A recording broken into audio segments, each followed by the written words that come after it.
গাঁজা পাচারে সহযোগিতা পুলিশের বিরুদ্ধে বিস্ফোরক এবার অভিযোগ তুলল বিলোনিয়া রেল স্টেশনের যান চালকরা।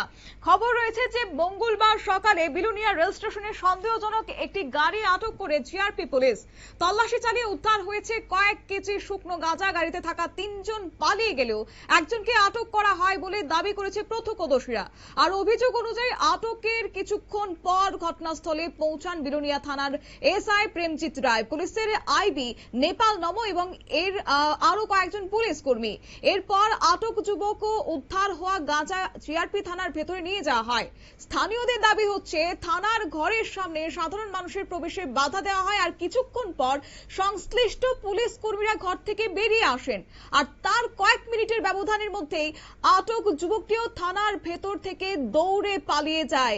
তবে কি আর্থিক লেনদেনের মাধ্যমেই এবার ছেড়ে দেওয়া হয়েছে সেই অভিযুক্তকে, সেই ধৃতকে? গাঁজা পাচারের সঙ্গে যে যুক্ত ছিল, শুনুন, কিংবা সেক্ষেত্রে কি উঠে আসলো চিত্র দেখুন। এ ভাই তোর বাড়ি কোন রে? এই তুমি গাদা গাদা এখানে শেষ নাই, পুলিশ টাকা কাজ আছে আজকে কামনা তাই আর গেছে গা গেছে গা রুমের ভিতরে দরজা বন্ধ ছিল, তারা কেমনে ভাগে সাথ থাকতে বিলোনিয়া পুলিশ আইছে রে, বলে বিলোনিয়া পুলিশ নিচে না এর বাইরে দরজা বন্ধ ছিল এর বাইরে। এ ভাই তোর বাড়ি কোন রে? এই আপনারা দেখলেন সেই চিত্র, সেই অভিযুক্ত দৌড়ে পালিয়ে যায়, সেটা কিন্তু নিউজ ভ্যানগার্ডের ক্যামেরা বন্দী হয়েছে। তবে এই সমস্ত অভিযোগকে উড়িয়ে দিয়েছেন এসআই প্রেমজিৎ রায়। ওনার দাবি হচ্ছে তিনি পরিবারের সদস্যদের স্টেশনে পৌঁছে দিতে গিয়েছিলেন এবং ঘটনার সঙ্গে তার কোনো সম্পর্ক নেই। আইবি নেপাল নম একইভাবে অভিযোগ অস্বীকার করেছেন।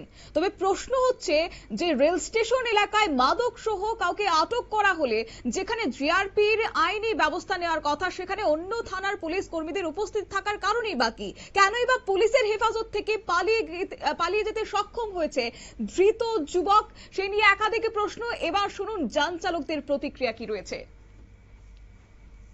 সকালবেলা আমরা এখানে গাড়ি চালাই, প্রায় দিন সকালবেলা আপনার বাড়ির থেকে গাড়ি কিছু গাঁজা ধরা খায়, কিন্তু ধরা খাওয়ার পরে আসামি জায়গা আপনার আজকে সকালে এই 3-4 ছেলে গাড়ি লিয়ে আইছে, এর মধ্যে 3 জন গেছে, একজনের ধরছে, ধরে নিয়ে রুমে ঢুকাইছে, তারপরে প্রাণজিৎ স্যার আইছে কতক্ষণ পরে আইবি সহ ওমা তারা ভিতরে ঢুকলো, 1 ঘন্টা আগে মতো কথাটা করলো।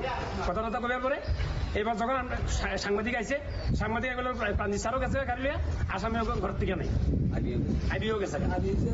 এবং ডেইলি তোমার রাত্রেবেলা কারণ চিটাল গাঁজা আইয়ে কোনো বিচার হয় না, ধরা খায় না। কোন স্টেশন? এটা বিলোনিয়া স্টেশন। প্রতিনিয়ত এমন হয়? প্রতিনিয়ত এমন হয়। স্টেশনে গাঁজা ধরা খাইছে, লগে লগে ঢুকলাম, দেখলাম সিভিল আছে, প্রাণজিৎ স্যার আছে, 4 নম্বর গোড়াত সিবিএল, পুলিশের আইবি নেপাল কিতা জানি টাইটেল স্থানীয় আছে, তারা ধরে রুমে ঢুকাইছে। তো আমরা ড্রাইভার স্যার ঢুকতে না আমরা জানলাই থাকলাম তারা কোনা বরাবর ঢুকে রেখেছি। এরপরে দেখে কদ্দুর ওরে দেখে প্রাণজিৎ স্যার গাড়ি লেগে গেছে গই, নেপাল কথা আইবিও তার গই কবল আসামি ব্যাগছে, রুমের ভিতর থেকে কেমনে ভাঙবে? এতটুকু ড্রাইভারের সামনে চোখে ভেতরাও তো দেখতে নাই, দল লাগে এত কিছু না কত আন্ডারে কত সাইজ না মানা করে বরাবর। এটা আরে এখন ওই গাঁজা বাজার গাড়ি ভাগছে নাকি? গাঁজা গাড়ি ভাগছে, এতটা পুলিশের সামনে থেকে কেন ভাগে গাঁজা বাজার গাড়ি?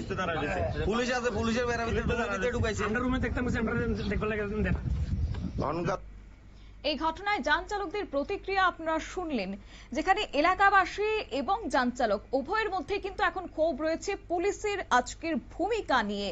কারণ এই ঘটনাকে ঘিরে এলাকা জুড়ে একটা চাঞ্চল্য ছড়িয়েছে। তবে একটা বিষয় কিন্তু স্পষ্ট যে রাজ্য পুলিশ প্রশাসন কিন্তু রাষ্ট্রপতি কালার্স প্রাপ্ত। একসময় ত্রিপুরা রাজ্যের উগ্রপন্থী দমনেও বিশেষ ভূমিকা পালন করেছিল রাজ্য পুলিশ প্রশাসনে। তাহলে আজকে কেন তাদের এই ভূমিকা? কেনই বা চুনুপুটি নেশা কারবারিদের ধরতে ব্যর্থ হচ্ছে রাজ্য পুলিশ প্রশাসন? তবে সত্যি কি এটা রাজ্য পুলিশের গাফিলতি, নাকি এর পেছনে রয়েছে অন্য কোনো রহস্য? তবে কি এই যে যেখানে কিছুক্ষণের ব্যবধানের মধ্যেই ধৃত যুবকও সেক্ষেত্রে পালিয়ে যেতে সক্ষম হয়েছে, তাহলে কি এর পেছনে রয়েছে কোন রকমের আর্থিক লেনদেন? নানাহ গুঞ্জন এখন উঠতে শুরু করেছে। তবে দেখার বিষয় হচ্ছে আদৌ পুলিশ এক্ষেত্রে ভূমিকা গ্রহণ করে কিনা। কারণ এখানে কিন্তু সংবাদ মাধ্যমের মুখোমুখি হয়ে আজকে যান চালকরা তারা কিন্তু ক্ষোভ উগরে দিয়েছেন যে শুধুমাত্র আজকেই ঘটনা নতুন নয়, এর আগেও একাধিকবার এমন ঘটনা ঘটেছে, পুনরাবৃত্তি হয়েছে, যেখানে ধৃতদেরকে আটক করা হলেও তার কিছুক্ষণের মধ্যে ছেড়ে দেওয়া হয়েছে এবং বিভিন্ন সময় দেখা গেছে যে এই নেশা কারবারিরাই রাস্তায় বুক ফুলিয়ে ঘোরাফেরা করছে। তাহলে কেন পুলিশ প্রশাসনের এই ভূমিকা? কোথায় রয়েছে গাফিলতি? আদৌ কি রাজ্য নেশা মুক্ত হবে, নাকি এইভাবেই ধৃতরা পার পেয়ে যাবেন, নেশা কারবারিদের দৌরাত্ম্য আরো বাড়তে থাকবে? সেদিকে নজর রয়েছে। পুলিশের ভূমিকা কি হয় এবং দাবি উঠছে বিভিন্ন মহল থেকে ধৃতদেরকে যেন অতি সত্বর আইনের আওতায় আনা হয়। নিয়ে নিচ্ছি ছোট্ট একটি বিজ্ঞাপন বিরতি, সঙ্গে থাকুন।